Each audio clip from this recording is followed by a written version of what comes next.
Hello, good morning बच्चों। कैसे हो आप सब? स्वागत है आपके अपने यूट्यूब चैनल द केमिस्ट्री गुरु में। मैं हूं कमलेश्वर। तो स्टूडेंट्स, हम आज डिस्कस करने वाले हैं हमारे चैप्टर सॉल्यूशन का एक बहुत ही इंपॉर्टेंट टॉपिक। इसका नाम है आपका सॉल्यूबिलिटी। ठीक है बच्चों, तो सॉल्यूशन हमारा स्टार्ट हो चुका था और सॉल्यूशन के हम 3 पार्ट पहले डिस्कस कर चुके हैं, जिसमें हमने कंसंट्रेशन टर्म्स देखे हैं, हमने टाइप्स ऑफ सॉल्यूशन देखे हैं और इसके बाद हम डिस्कस करने वाले हैं आज सॉल्युबिलिटी। तो बच्चों, सॉल्युबिलिटी क्या होता है? जैसे अगर इसको देखें तो इसमें आपको 2 वर्ड मिलेंगे। क्या क्या? एक सॉल्युबल और दूसरा एबिलिटी। तो नाम से वैसे समझ में आता है। और बच्चों, केमिस्ट्री को केमिस्ट्री की तरह ना लेके अगर आप इंग्लिश की तरह लेके चलेंगे तो थोड़ी सी ज़्यादा आसानी होगी समझने में। क्यों? जैसे इंग्लिश में पर्टिकुलर एक वर्ड का जो मीनिंग होता है वो काफ़ी हद तक ऑलमोस्ट सेम फिट होता है हर जगह, वैसे ही केमिस्ट्री में भी है। तो सॉल्युबिलिटी का बेसिक मतलब क्या हो गया? सॉल्युबल और एबिलिटी। सॉल्युबल का मतलब किसी चीज़ का किसी चीज़ में घुलना, डिजॉल्व होना। एबिलिटी का मतलब उसकी ताकत, उसकी क्षमता, उसकी शक्ति की वो कितना डिजॉल्व हो सकता है। तो बच्चों का इसकी डेफिनेशन की बात करेंगे, व्हाट इज सॉल्युबिलिटी, तो हम कह सकते हैं the maximum amount of a substance that can B dissolved in a specific amount of a solvent। ठीक है, तो क्या डेफिनेशन हो गई इसकी? The maximum amount of substance that can be dissolve in a specific amount of a solvent. कि एक solvent ले, और सॉल्वेंट आपको पता होगा कि जो ज़्यादा क्वांटिटी में होगा वो सॉल्वेंट, जो कम होगा वो सॉल्यूट। तो मैंने यहाँ पे सब्सटेंस कहा है, यहाँ पे हम सॉल्यूट भी कह सकते थे। ठीक है, तो क्या है कि एक स्पेसिफिक अमाउंट ऑफ सॉल्वेंट अगर हम ले रहे हैं तो स्पेसिफिक अमाउंट ऑफ सॉल्वेंट में किसी भी सब्सटेंस या किसी भी सॉल्यूट का जो भी मैक्सिमम क्वांटिटी डिजॉल्व हो सकती है वो बेसिकली उसकी क्या कहलाएगी? सॉल्युबिलिटी। ठीक है बच्चों, इसके साथ ही इसके फैक्टर्स की हम बात करें कि सॉल्युबिलिटी किस किस फैक्टर्स पर डिपेंड करती है। सबसे पहला और इम्पॉर्टेंट फैक्टर है आपका नेचर। और नेचर भी किस किस का? नेचर आपका सॉल्यूट का, कि सॉल्यूट किस नेचर का है, और दूसरा है सॉल्वेंट, कि सॉल्वेंट आपका किस नेचर का है। इन फैक्टर्स को अभी हम डिटेल में डिस्कस करेंगे, nature of solute and solvent. और बच्चों, दूसरा सबसे इंपॉर्टेंट जो फैक्टर है वो है टेम्परेचर। तीसरा आप कह सकते हैं जो सॉल्युबिलिटी को गवर्न करता है हमारा वो है प्रेशर। तो बच्चों, ये तो हो गए हमारे फैक्टर्स। ठीक है, तो आई होप बात समझ में आ गई कि सॉल्युबिलिटी क्या होता है? The maximum amount of a substance that can be dissolved in a specific amount of a solvent is known as its solubility. Factors क्या होंगे? नेचर, सॉल्यूट का, सॉल्वेंट का, तीसरा बात करें आगे टेम्परेचर, और चौथा हम कह सकते हैं प्रेशर। ये 2 फैक्टर हैं अलग अलग। मैंने एक ही में कह दिया कि नेचर पे हम बेसिकली बात कर रहे हैं। ठीक है बच्चों, तो इसके बाद की हम बात करें तो इसके बाद हम डिस्कस कर सकते हैं solubility of solids in liquids. क्या डिस्कस कर रहे हैं हम? Solubility of solids in a liquid. मतलब किसी लिक्विड में अगर हम सॉलिड को डिसॉल्व करें तो बहुत कॉमन एग्जांपल लेते हैं बच्चों, जो बचपन से हम देखते आए हैं। क्या कि हमने क्या किया, हमने मान लो पानी लिया, ये जो ब्लैक वाला पार्ट है ये आपका पानी है। इसमें क्या किया, इसमें हमने कुछ डिसॉल्व कर दिया, लाइक ये जो रेड है आपका ये हो गई शुगर। ठीक है, तो क्या किया हमने, शुगर को पानी में डिसॉल्व कर दिया। ये जो ब्लैक है ये आपका वाटर है। ठीक है, तो हम ये भी कह सकते हैं कि जो शुगर वाला पार्ट होगा वो बेसिकली क्या होगा हमारा, ये सॉल्यूट होगा, और जो वाटर वाला पार्ट होगा वो क्या होगा हमारा, इट विल बी सॉल्वेंट। ठीक है, इसको रेड से लिख देते हैं, सॉल्वेंट। ठीक है, बात समझ में आ गई? मतलब हमने किया क्या, हमने ये किया कि हमने सॉल्यूट और सॉल्वेंट को मिलाया। बड़ा कर लेते हैं इसको। तो क्या किया बच्चों, हमने सॉल्यूट और सॉल्वेंट को मिलाया तो हमारा क्या बना, हमारा बना सॉल्यूशन। ठीक है, अब बात कही जाए कि भाई सॉल्यूट और सॉल्वेंट को जब मिलाया तो बना सॉल्यूशन। तो जब स्टार्टिंग की बात करें कि हम फॉरवर्ड डायरेक्शन में अगर हम बात कर रहे हैं तो ये जो प्रोसेस कहलाता है ये कहलाता है डिसॉल्यूशन। डिसॉल्यूशन का मतलब समझ में आ रहा होगा आपको कि जब भी कोई सॉल्यूट किसी सॉल्वेंट में डिसॉल्व करता है तो प्रोसेस कहलाएगा वो डिसोल्यूशन। ठीक है बच्चों, अब इसमें एक देखने वाली बात है, आपने अगर 11th में आयनिक इक्विलिब्रियम या इक्विलिब्रियम आपने देखा होगा तो वहाँ पे इक्विलिब्रियम में ये बात आती है कि जब हमने किसी सॉलिड और लिक्विड का इक्विलिब्रियम स्टैब्लिश होता है क्या करवाते हैं हम? जब हम किसी सॉलिड और लिक्विड का इक्विलिब्रियम स्टैब्लिश कराते हैं तो यहाँ पे दोनों बातें आती हैं कि जब चीनी पानी में आ रही होगी तो घुल रही होगी, मतलब डिसोसिएट हो रही होगी। साथ ही साथ क्या हो रहा होगा कि कुछ ना कुछ चीनी के जो पार्टिकल्स होंगे वो कंबाइन होके आपका क्रिस्टलाइज भी हो रहे होंगे। ठीक है, मतलब एक साइड टूट भी रही होगी और दूसरी साइड बन भी रही होगी, इसीलिए इसको डबल हेडेड एरो से दिखाया है मैंने इक्विलिब्रियम के लिए। दैट मीन्स सॉल्यूट और सॉल्वेंट को मिलाया तो बना सॉल्यूशन, ये प्रोसेस कहलाएगी डिसोल्यूशन। दूसरी साइड ये भी हो सकता था कि भाई सॉल्यूशन में जो शुगर थी वो शुगर के पार्टिकल्स पे जाके जुड़ जाती और इस वाले पार्ट को कह सकते थे हम क्रिस्टलाइजेशन। ठीक है, तो ये तो हमने बात करी शुगर की। भाई शुगर को हमने पानी में डिसॉल्व किया तो जो प्रोसेस पहले कहलाएगा वो डिसोल्यूशन, और जो हम वैसे कहेंगे तो क्या होगा, ये क्रिस्टलाइजेशन होगा। ठीक है बच्चों, अब इसमें एक बात आ जाती है कि भाई टाइप्स ऑफ सॉल्यूशन भी बनते हैं इसमें दो तरीके के। हालांकि मैंने वो टाइप्स ऑफ सॉल्यूशन डिस्कस करे हैं, आपने अगर वो वीडियो नहीं देखी है तो ऊपर आई बटन में यहाँ पे आपको उसका लिंक मिल जाएगा, वो वीडियो देख लीजिएगा, क्लियर हो जाएगा। सॉल्यूशन क्या बनता है बच्चों, इसमें एक बात इमेजिन करके देखो। मान लो हमने किसी बीकर में पानी लिया, उसमें चीनी डिसॉल्व करनी शुरू करी। ठीक है, अब होगा क्या, जब हम उसमें चीनी डिसॉल्व करेंगे, मान लीजिए मैंने आधा लीटर पानी लिया, मतलब 500 ml मैंने पानी लिया है, उसमें मैंने 10 ग्राम शुगर डिसॉल्व करी है, तो पूरी शुगर डिसॉल्व हो जाएगी? हाँ हो जाएगी। थोड़ी शुगर की क्वांटिटी और बढ़ा दी, मान लीजिए मैंने 50 ग्राम और डिसॉल्व करी है, अभी डिसॉल्व हो जाएगी? हाँ हो जाएगी। ऐसे बढ़ाते बढ़ाते बढ़ाते बढ़ाते बढ़ाते एक स्टेज बच्चों ऐसी आएगी कि जहाँ पे अब क्या होगा, शुगर डिसॉल्व होनी बंद हो जाएगी।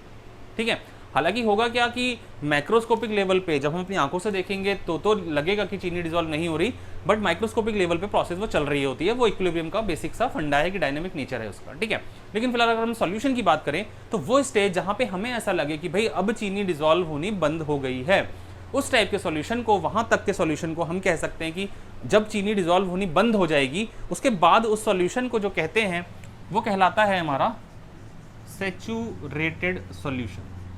क्या कहलाएगा?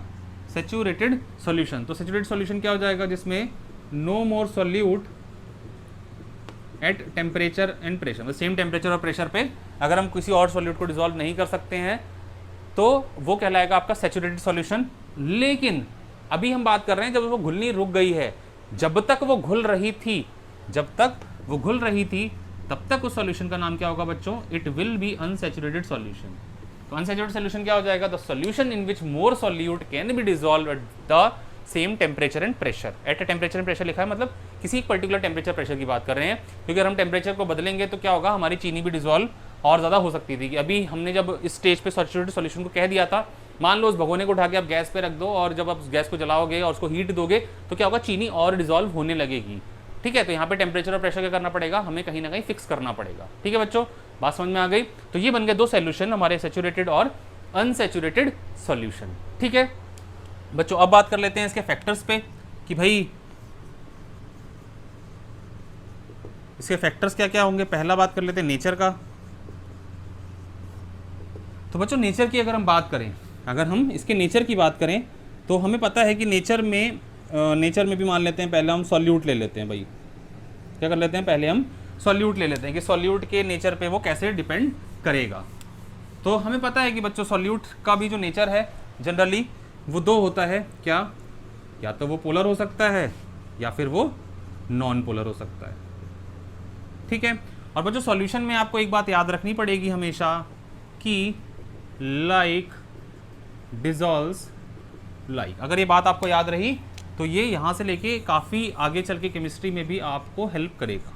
क्या कहा हमने कहा लाइक डिसॉल्व्स लाइक, मतलब जैसे को जैसा घोलता है।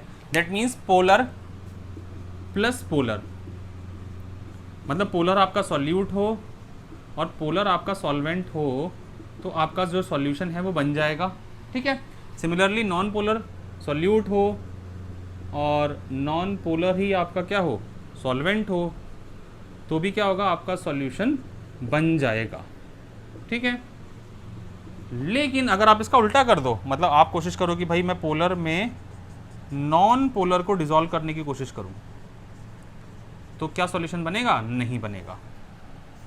ठीक है, तो ये बात ध्यान रखने वाली बात है, लाइक डिसॉल्व्स लाइक, कि जैसे को जैसा घोलेगा, तो जैसा है सॉल्यूट वैसा ही अगर सॉल्वेंट है तो डिसॉल्व कर जाएगा।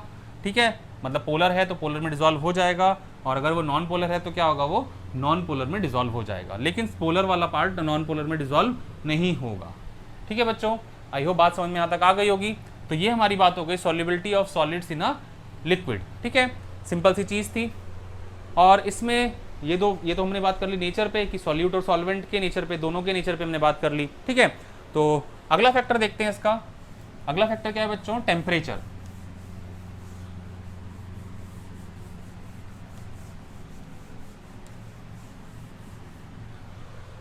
तो अगला फैक्टर है हमारे पास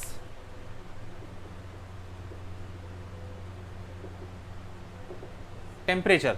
अब टेम्परेचर की अगर हम बात करें तो जनरली जो डिसोल्यूशन प्रोसेस है हमारा, ये प्रोसेस क्या होता है, इस पर डिपेंड करता है कि भाई आपका डिसोल्यूशन, जब हम किसी चीज़ को डिसॉल्व कराना चाहेंगे तो उसमें क्या करेगा, वो डिपेंड करेगा कि भाई डिसोल्यूशन प्रोसेस हमारा एंडोथर्मिक है या एक्सोथर्मिक वाले पार्ट है। क्योंकि कुछ चीज़ों को कई बार हमें डिसॉल्व करने के लिए एनर्जी देनी पड़ती है, कुछ में हमें एनर्जी मिल जाती है, तो that depends on the nature.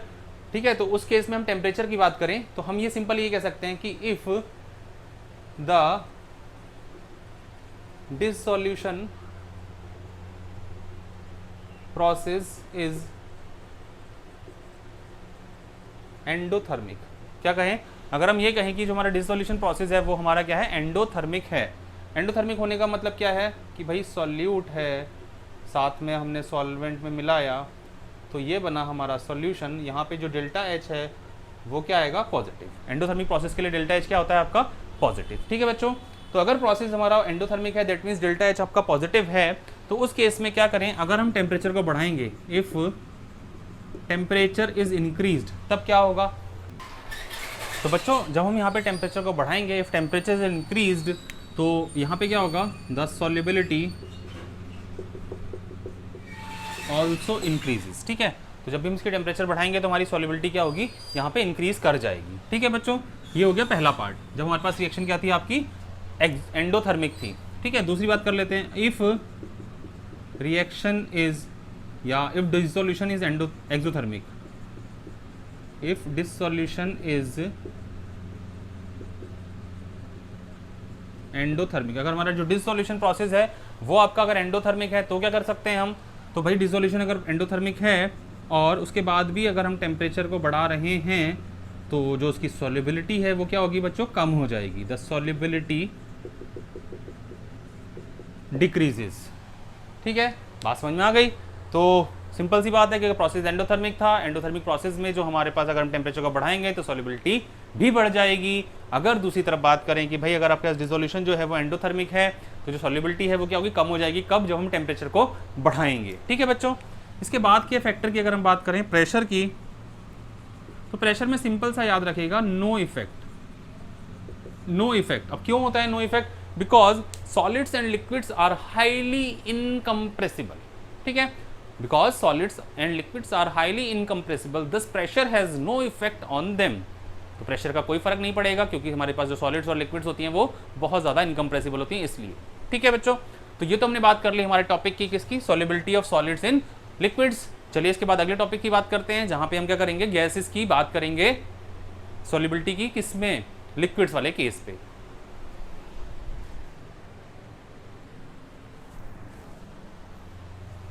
तो बच्चों सॉल्युबिलिटी सॉलिड्स की डिस्कस करने के बाद अगला टॉपिक देख लेते हैं, solubility of gases in liquids. और ये सॉल्युबिलिटी बहुत इंपॉर्टेंट है बच्चों। इंपॉर्टेंट क्यों है, क्योंकि ये एक स्पीशीज़ को बिल्कुल ज़िंदा रखती है। जैसे हमारी जो एक्वेटिक स्पीशीज़ है, वो फिशेस वगैरह हो गए, आपके पास जितने भी सी और वाटर बॉडीज़ में जितने भी एनिमल्स एक्वेटिक लाइफ्स रहती हैं, वो कैसे सर्वाइव करती हैं, क्योंकि वो ऑक्सीजन लेती हैं जो डिज़ोल्व होती है लिक्विड्स में। दैट मीन्स ऑक्सीजन एक गैस है और वाटर क्या है, एक लिक्विड है। दैट मीन्स कि क्या हो रहा है, हम यहाँ पे बात कर रहे हैं सॉल्युबिलिटी की, किसकी, जब एक गैस आपकी डिज़ोल्व होगी किसमें, किसी एक लिक्विड में। ठीक है बच्चों, तो इसमें भी सिंपल सी वही चीज़ है, जो फैक्टर हैं आपके, नेचर वही है कि एक सॉल्यूट का और दूसरा सॉल्वेंट का, कि भाई सॉल्यूट का नेचर कैसा है, पोलर होगा तो पोलर पोलर में डिसॉल्व हो जाएगा, नॉन पोलर होगा तो नॉन पोलर डिसॉल्व हो जाएगा। इसमें देखने वाली बात यह है कि कुछ गैसेस की अगर हम बात करें, मतलब नेचर पे भी अगर हम थोड़ा सा देख लेते हैं, तो अगर हम बात करें जैसे O2, हीलियम, हाइड्रोजन, ये थोड़ी सी कम सॉल्युबल होती हैं, लेस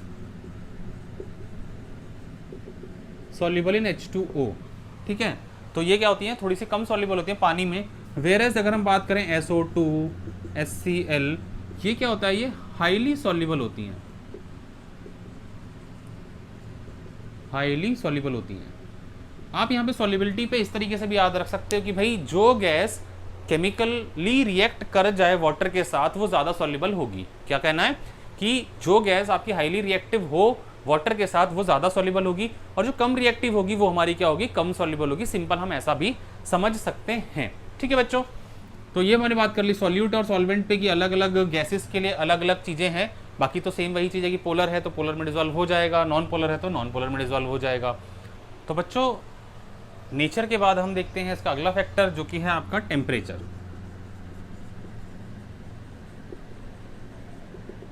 यहाँ पे आपको एक बात ध्यान रखनी पड़ेगी कि जब भी आपकी कोई भी गैस किसी भी लिक्विड में डिजॉल्व होती है तो वो प्रोसेस जनरली क्या होता है आपका, एक्सोथर्मिक।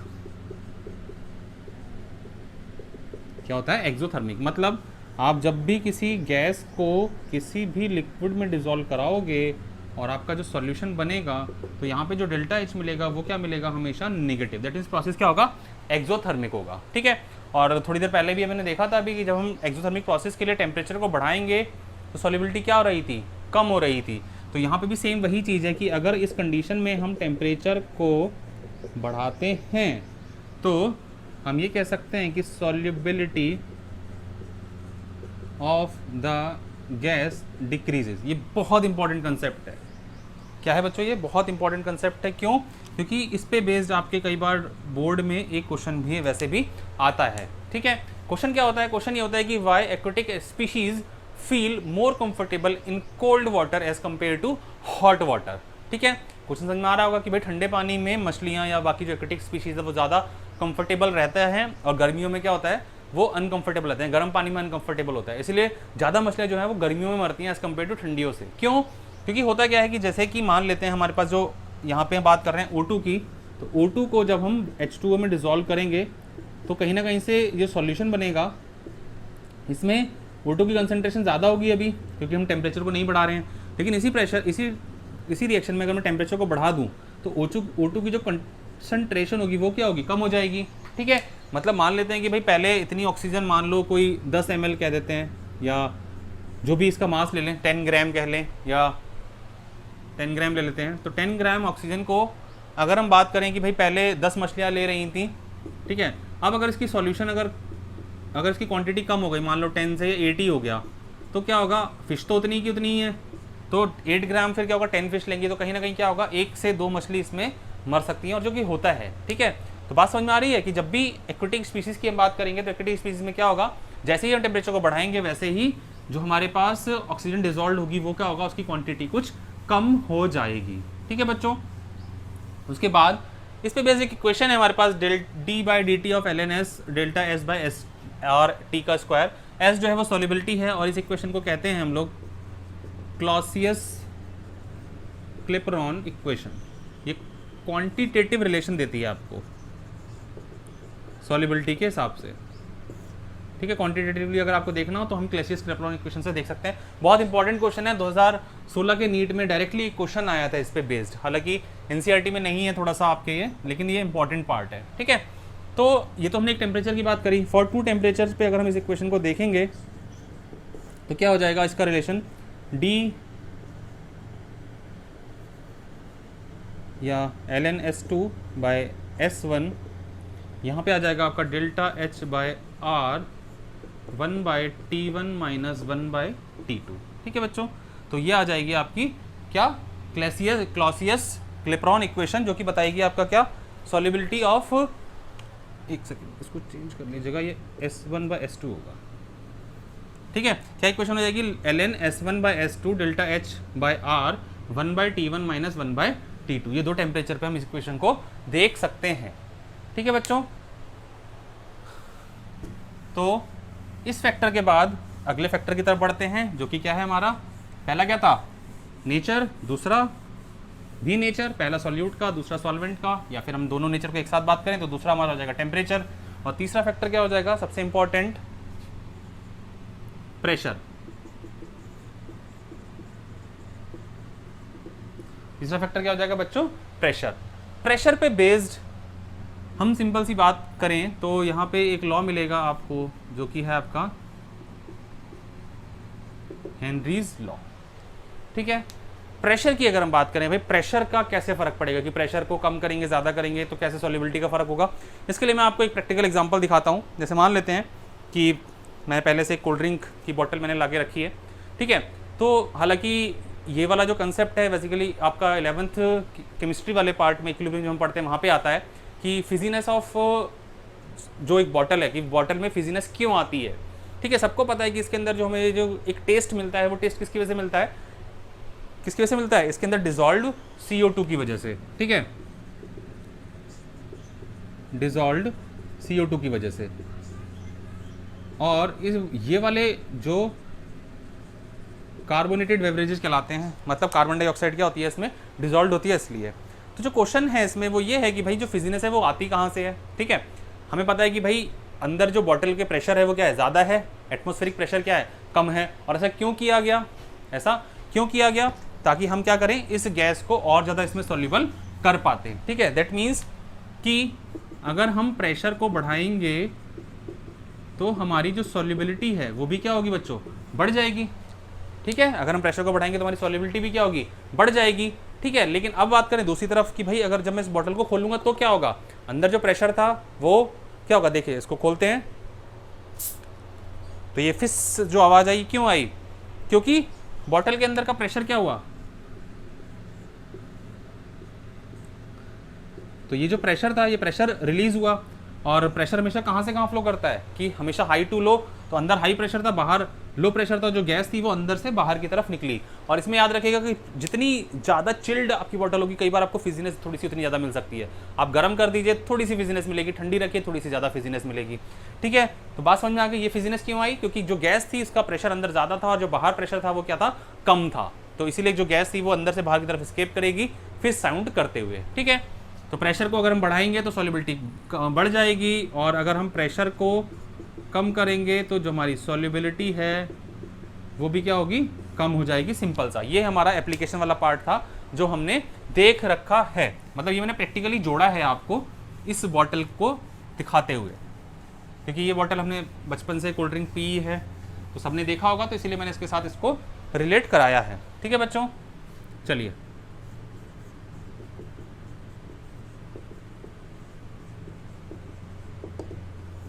अगला टॉपिक है हमारा हेनरीज लॉ।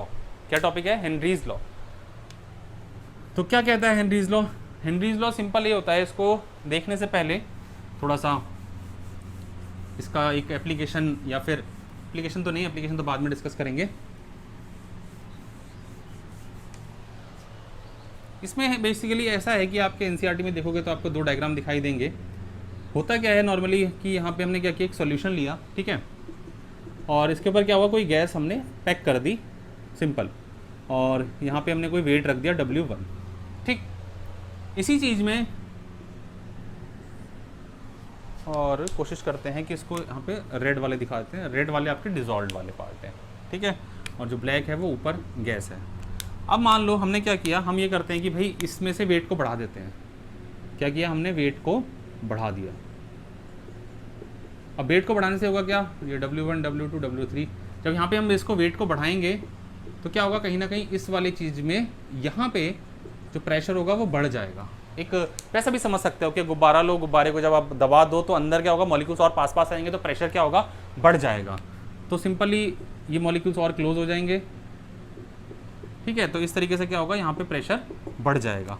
लेकिन इस प्रेशर के बढ़ने के साथ होगा क्या कि ज़्यादा मॉलिक्यूल्स क्या होंगे आपके इसके कांटेक्ट में आएंगे, इसके कांटेक्ट में आएंगे तो क्या होगा, सॉल्युबिलिटी भी इसकी बढ़ जाएगी। मान लो अगर 3 मॉलिक्यूल्स थे तो यहाँ पे क्या होगा, इसके 6 मॉलिक्यूल्स हो जाएंगे। ठीक है, ये हेनरी ने देखा था कि जब हम किसी भी चीज़ का प्रेशर को बढ़ाएंगे तो उसकी सॉल्युबिलिटी क्या होगी, बढ़ जाएगी, और उल्टा कर दें तो सॉल्युबिलिटी क्या होगी, कम हो जाएगी। सिंपल है।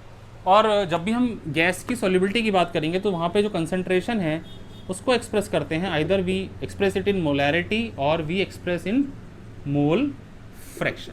ठीक है, तो जो हेनरी ने टर्म चूज किया वो चूज किया मोल फ्रैक्शन। क्या कहा, ये कहा यहाँ पे जो प्रेशर था, मतलब किसी भी गैस के हम प्रेशर की बात कर रहे हैं तो partial pressure, the partial pressure of gas is directly proportional to its mole fraction. ठीक है, क्या कहा? The partial pressure of a gas is directly proportional to its mole fraction, उसके मोल फ्रैक्शन के डायरेक्टली प्रोपोर्शनल होगा। तो pressure is directly proportional to its mole fraction. Mole fraction मतलब जो इसमें उसकी कंसंट्रेशन प्रेजेंट होगी, एक तरीके से ये भी कह सकते हैं। और जो केएच था ये था हमारा एक कांस्टेंट ऑफ प्रोपोर्शनैलिटी, ये बात आपको समझ में आती है, जिसका नाम दिया गया हेनरीज कांस्टेंट। ठीक है, तो प्रेशर इक्वल्स टू के एच इंटू एक्स, और जो के एच है हमारा क्या है, वो हेनरीज कांस्टेंट है। ठीक है बच्चों, यहाँ तक बात समझ में आ रही होगी। तो यहाँ से एक जो चीज़ निकल के आती है वो आती है कि के एच की वैल्यू अगर मैं निकालूँ तो क्या होगा, P अपॉन एक्स। ठीक है, प्रेशर की भी बात नहीं करते हैं, हम सीधे सॉल्युबिलिटी से रिलेशन करते हैं इसका, भाई K H is inversely proportional to X. मतलब अगर मैं आपसे ये पूछते कि किसी एक रिएक्शन के लिए के एच की वैल्यू 5 है, किसी एक रिएक्शन के के एच की वैल्यू 10 है, और किसी एक रिएक्शन के के एच की वैल्यू 20 है, 15 है, मान लो 15 है। ठीक है, तो 3 के एच की वैल्यू दे दी। आपसे क्वेश्चन ये पूछा जाए कि इन तीनों गैसेज में, मान लो ये ए है, ये बी है और ये सी है, इन तीनों गैसेज में सबसे ज़्यादा जो सॉल्युबिलिटी है वो किस केस में मिलेगी, सबसे ज़्यादा सॉल्युबिलिटी जो है वो किस केस में मिलेगी। आई होप क्वेश्चन समझ में आ रहा होगा। For which of the following gases the solubility will be maximum और हाईएस्ट। तो हम कैसे चूज करेंगे, हमें क्या चाहिए, हमें के एच चाहिए ज़्यादा, सॉरी हमें क्या चाहिए, हमें सॉल्युबिलिटी ज़्यादा चाहिए। हाँ, हमने क्या कहा, हाईएस्ट सॉल्युबिलिटी का आ गया, तो हमें एक्स चाहिए ज़्यादा। अब बच्चों ये हमें पता है कि ये कैसे हैं, एक दूसरे के साथ इन्वर्स के रिलेशन में है, और जब ये एक दूसरे के इन्वर्स के रिलेशन में होंगे तो क्या होगा कि अगर ये ज़्यादा चाहिए तो ये क्या चाहिए होगा, कम। दैट मीन्स के एच की वैल्यू जिसके लिए कम होगी वो क्या होगा, उसकी मैक्सिमम सॉल्युबिलिटी होगी।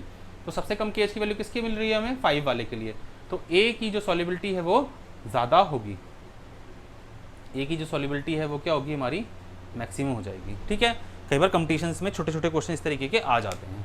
ठीक है बच्चों, आई होप बात समझ में आपके आ गई होगी। तो बेसिकली इसकी बात करें, और इसमें भी आपको एक ग्राफ प्लॉट करने को भी कई बार दिया होता है। जैसे मान लीजिए प्रेशर और के एच एक्स है, उसको कंपेयर करा देंगे, y equals to mx plus C, intercept है नहीं तो प्रेशर और मोल फ्रैक्शन रिलेशन आ जाएगा, और यहाँ पे क्या आ जाएगा आपका, ये डायरेक्टली एक स्ट्रेट लाइन मिल जाएगी। ठीक है, P is direct proportional to x, simple वैसे ही ओम्स लॉ का आपने देखा होगा, स्ट्रेट लाइन आती है तो वैसे ही एक स्ट्रेट लाइन आपको यहाँ पे इस ग्राफ पे मिल जाएगी। ठीक है बच्चों, तो आई होप हेनरीज लॉ की थ्योरी आपको समझ में आ गई होगी। ठीक है, चलिए आगे बढ़ते हैं, इसके एप्लीकेशन वाला पार्ट देखते हैं अब, जो कि काफ़ी इंपॉर्टेंट है।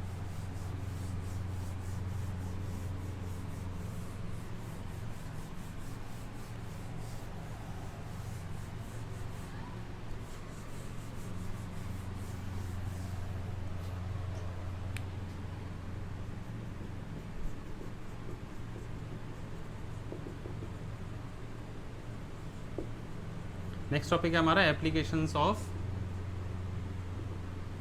Henry's law.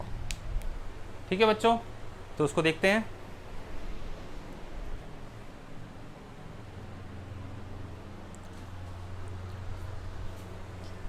तो बच्चों अगला टॉपिक है हमारा एप्लीकेशंस ऑफ हेनरीज लॉ, इसी पे देखते हैं। पहला है इसमें, in the production of carbonated beverages. ठीक है, तो बात समझ में आ रही है। कार्बोनेटेड बेवरेजेस का मतलब क्या हुआ, जो अभी हमने देखा था कोल्ड ड्रिंक वाला जो केस था, जितनी भी हमारे पास पीने वाली ड्रिंक्स होती हैं जिसमें CO2 डिजॉल्व होती है, वो सारी की सारी कहलाती है हमारी कार्बोनेटेड बेवरेजेस।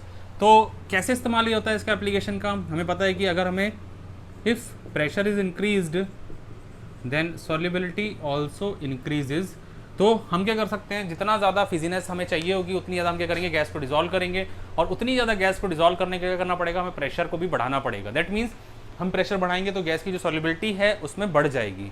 ठीक है, मतलब इस कोल्ड ड्रिंक के अंदर अगर मुझे ज़्यादा फिजीनेस चाहिए होगी, ज़्यादा तीखापन चाहिए होगा, तो क्या करूँगा, मैं प्रेशर को और ज़्यादा बढ़ा दूंगा। जब ज़्यादा प्रेशर को बढ़ाऊंगा तो जो गैस है वो ज़्यादा सॉल्युबल होगी, और ज़्यादा सॉल्युबल होगी तो वो हमें जो टेस्ट है वो भी ज़्यादा अच्छा लगेगा। इसीलिए कभी आप देखिएगा चिल्ड कोल्ड ड्रिंक ज़्यादा टेस्टी लगती है एज़ कम्पेयर टू थोड़ी सी गर्म कोल्ड ड्रिंक के हिसाब से।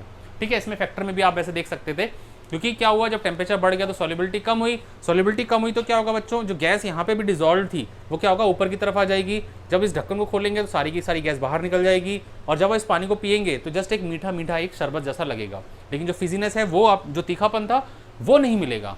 ठीक है, बात समझ में आ रही है। तो पहला तो एप्लीकेशन हो जाएगा in the production of carbonated beverages. तो क्या कर सकते हैं हम, ज़्यादा सॉल्युबिलिटी के लिए प्रेशर को बढ़ा के पैक कर सकते हैं हम उसको। तो पहला तो हो गया ये। दूसरा सबसे इंपॉर्टेंट जो फैक्ट इसका एप्लीकेशन है वो है आपका दूसरा वाला, इन स्कूबा डाइविंग। इन स्कूबा डाइविंग, देखो स्कूबा डाइविंग में क्या होता है बच्चों कि यहाँ पे जो इसका सरफेस है, सी का सरफेस है, यहाँ से क्या होगा, एक इंसान मान लेते हैं कि स्कूबा डाइवर नीचे की तरफ जाता है। ठीक है, तो जब ये नीचे की तरफ जाएगा तो क्या होगा, जैसे जैसे नीचे की तरफ जाता जाएगा वैसे क्या होगा, प्रेशर बढ़ता चला जाएगा।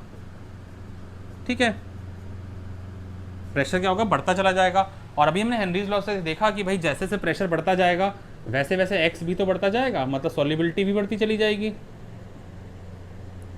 ठीक है, तो प्रेशर बढ़ा, सॉल्युबिलिटी बढ़ी, तो हुआ क्या कि ब्लड वेसल्स में आपके जो ब्लड था, मतलब उसमें क्या होगा, नाइट्रोजन की कंटेंट भी बढ़ जाएगी। और जब नाइट्रोजन की कंटेंट बढ़ जाएगी फिर क्या होगा, अब क्या होगा, यहाँ से ये नीचे तक पहुँच गया, अब यहाँ से क्या होगा, ये ऊपर की तरफ आएगा। अभी जब ऊपर की तरफ आएगा तो क्या होगा, यहाँ पे जो प्रेशर था वो डिक्रीज होना स्टार्ट हो जाएगा। ठीक है, अब ऊपर आते आते प्रेशर बहुत कम हो जाएगा। जब प्रेशर कम हो जाएगा तो इसकी सॉल्युबिलिटी भी कम हो जाएगी, और जब सॉल्युबिलिटी कम होगी तो क्या होगा, ये जो गैस थी ये क्या होगा, बबल्स की फॉर्म में एस्केप करेगा, और कहीं ना कहीं से क्या करेगा, अटक जाएगा। ये बबल्स की फॉर्म में एस्केप करेगा और कहीं ना कहीं ब्लड वेसल्स में क्या होगा, जाम कर देगा। और इसी ब्लॉकेज को हम एक मेडिकल कंडीशन बोलते हैं जिसको बोला जाता है बेंड्स। ठीक है, तो बेंड्स कब जनरेट होता है, जब स्कूबा डाइवर बॉटम से ऊपर की तरफ आएगा।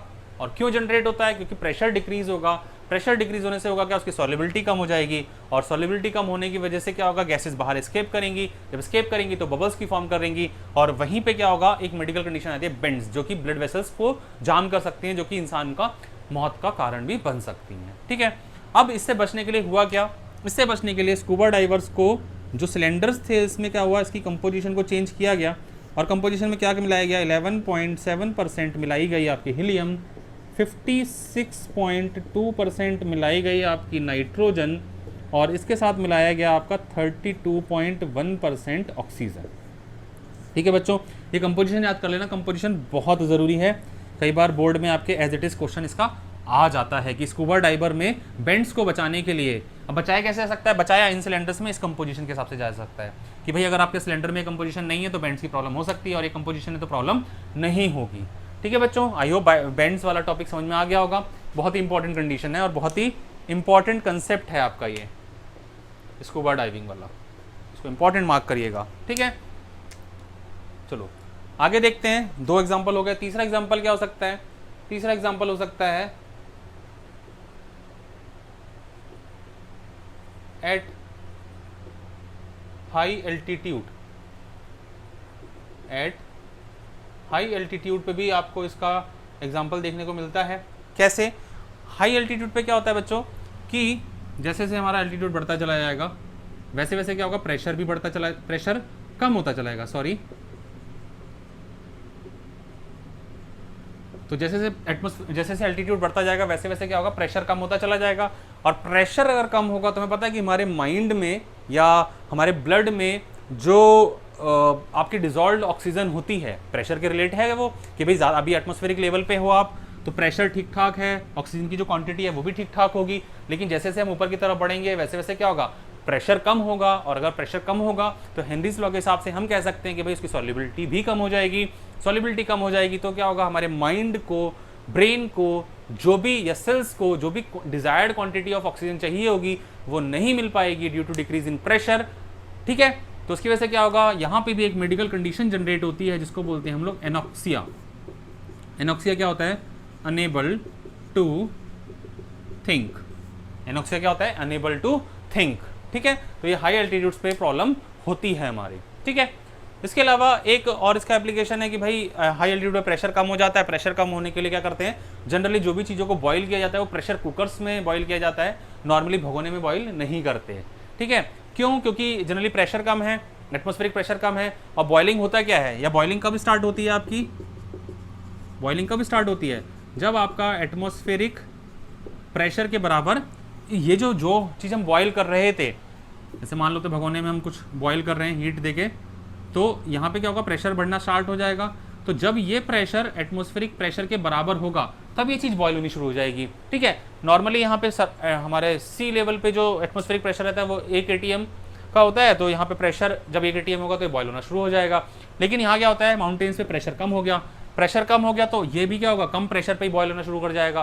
तो होगा क्या, मान लीजिए भगोने में आपने आलू रखे तो कुछ देर बाद क्या होगा, सारा का सारी पानी बॉयल हो चुका होगा, बट आलू क्या होंगे, अभी भी आपके कच्चे के कच्चे रह जाएंगे। ये भी एक एप्लीकेशन वाला पार्ट यहाँ पे हो सकता है।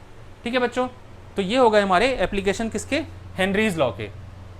और बच्चों अगर आप पहली बार मेरे चैनल पे आ रहे हैं और आपको जो भी वीडियोस देख रहे हैं, अगर आपको वीडियो अच्छी लग रही है तो लाइक करिए, कमेंट करके मुझे बताइए अगर कोई भी प्रॉब्लम आपको हो रही है तो, और मेरे साथ बने रहिए, चैनल को सब्सक्राइब करिए, बेल आइकन दबाइए ताकि आपको नोटिफिकेशन टाइम टू टाइम मिलता रहे और हम केमिस्ट्री को इसी तरीके से और आसान बनाते रहें। ठीक है स्टूडेंट्स, तो बच्चों हेनरीज लॉ पे थ्योरी डिस्कस करने के बाद कुछ क्वेश्चन हैं वो डिस्कस कर लेते हैं। जो पहला क्वेश्चन है ये आपका बेसिकली एनसीईआरटी का क्वेश्चन है, पेज नंबर 40 एग्जाम्पल 2.4।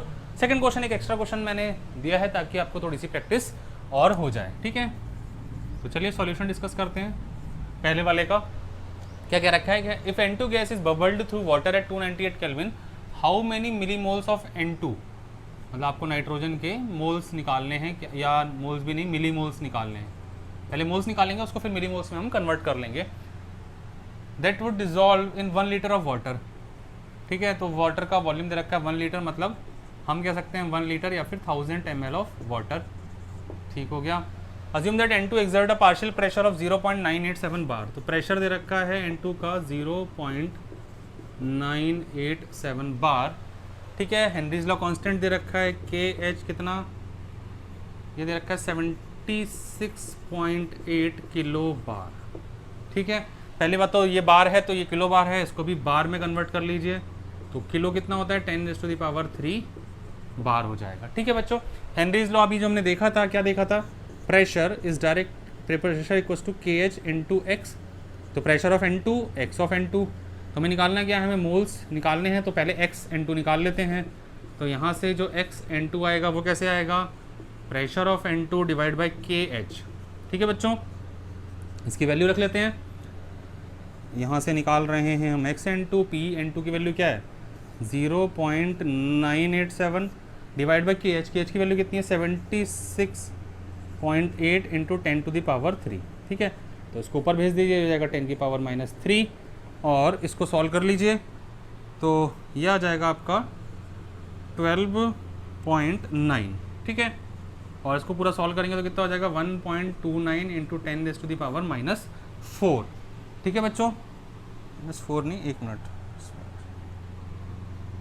ये -5 आएगा, कितना आएगा ये 1.9 इंटू 10⁻⁻5। ठीक है, तो ये आ गए एक्स N2 निकालने के बाद अब हमें पता है कि भाई मोल फ्रैक्शन एक्स N2 कैसे निकालते हैं, एक्स N2 क्या होगा N of N2 divide by N of N2 plus N of H2O। ठीक है, और H2O की अगर हम बात करें तो पता है H2O के कितने मोल्स होते हैं 1000 ml में, पता है कितने 55.8। कैसे पता, 1000 ml वॉल्यूम या 1000 उसका, ठीक है, मास, और हम कह सकते हैं 18 इसका मॉलिकुलर मास होता है, तो मोल्स कितने आ जाएंगे 55.5।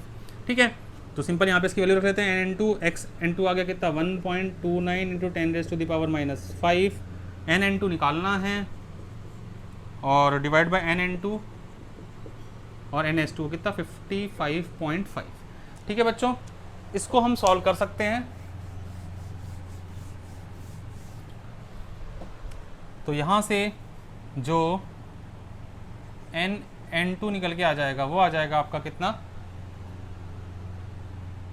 इसमें हाँ एक चीज़ का ध्यान रखिए कि ये वाली जो इक्वेशन है आपका, मतलब ये जो एक्सप्रेशन है हमारे पास 1.29 into 10⁻⁻5 N2 divide by N2 plus 55.5। तो बच्चों देखो यहाँ पे क्या होगा, ये जो वैल्यू है इसके मोल्स की 55.5 से वो बहुत छोटी है, तो हम कह सकते हैं N of N2 is very very less than 55.5। तो क्या होगा, यहाँ पे इसको नेगलेक्ट कर देंगे, तो ये हो जाएगा 1.29 into 10⁻⁻5 equals to N2 divide by 55.5। ठीक है, तो यहाँ से सॉल्व कर लीजिए, और सॉल्व करके बताइए कितना आ रहा है आंसर इसका।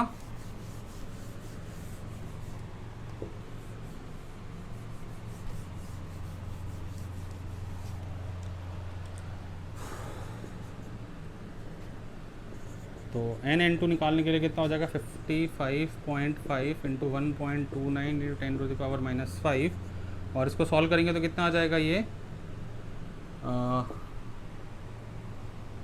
7.16 इंटू 10⁻⁻4 मोल। ठीक है, समथिंग ये इतना आ जाएगा, कितना 7.16 इंटू 10⁻⁻4 मोल्स। ठीक है बच्चों, ये आ गए मोल्स, बट हमें आंसर किस में चाहिए, मिली मोल्स में। तो इसको कन्वर्ट कर लेते हैं। मिली मतलब कितना होता है 10⁻⁻3। ठीक है, तो इसको तोड़ लेते हैं। 10⁻⁻1 10⁻⁻3 मोल्स। 10⁻³ कितना मिली और ये मोल, तो ये तो बन जाएंगे आपके क्या मिली मोल्स। और 10⁻⁻1 से जब इसको कर देंगे हम मल्टीप्लाई, तो ये कितना हो जाएगा 0.716। तो आंसर हो जाएगा 0.716 मिली मोल्स। ठीक है बच्चों, आई होप बात समझ में आपके आ रही होगी। और बाकी अगर किसी चीज़ में कोई डाउट होता है तो आप मेरे कमेंट बॉक्स में टाइप करके मुझसे पूछ सकते हैं। चलिए नेक्स्ट क्वेश्चन देखते हैं।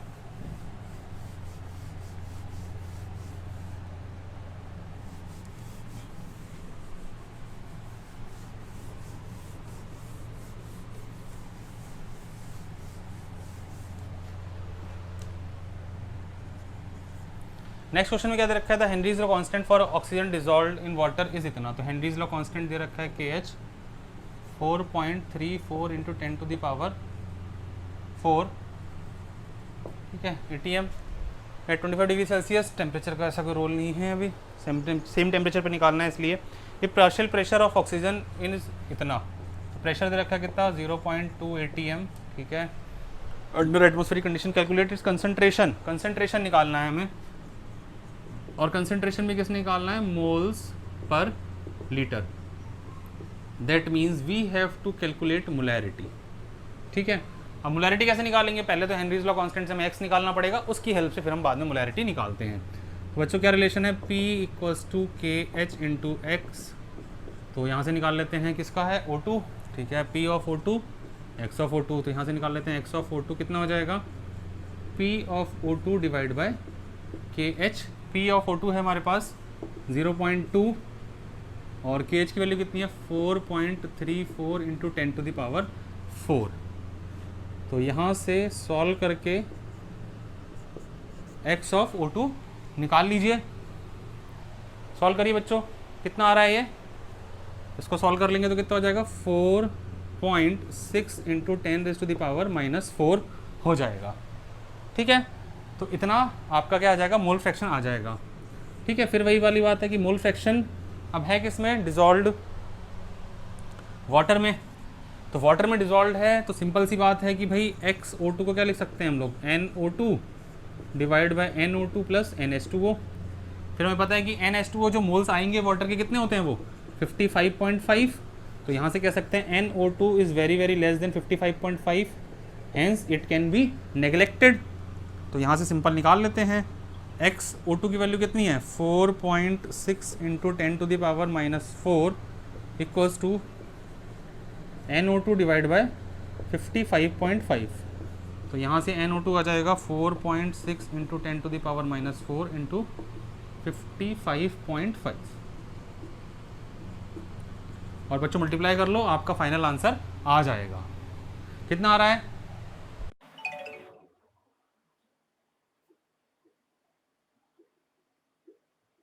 ये आएगा 2.55 इंटू 10⁻⁻4। ठीक है बच्चों, तो ये हमारा फाइनल आंसर आ गया। हेनरीज लॉ पे हमने थ्योरी देख ली, हमने 2 क्वेश्चन डिस्कस कर लिए। अगर इसके आगे कोई प्रॉब्लम होती है तो आप कमेंट बॉक्स में टाइप करके मुझसे पूछ सकते हैं। और बच्चों अगर आप पहली बार मेरे चैनल पे आ रहे हैं तो सब्सक्राइब करिए, वीडियो अच्छी लगी तो लाइक करिए और अपने दोस्तों के साथ शेयर करिए। साथ ही साथ बने रहिए मेरे साथ ताकि इन केमिस्ट्री को और आसान बनाते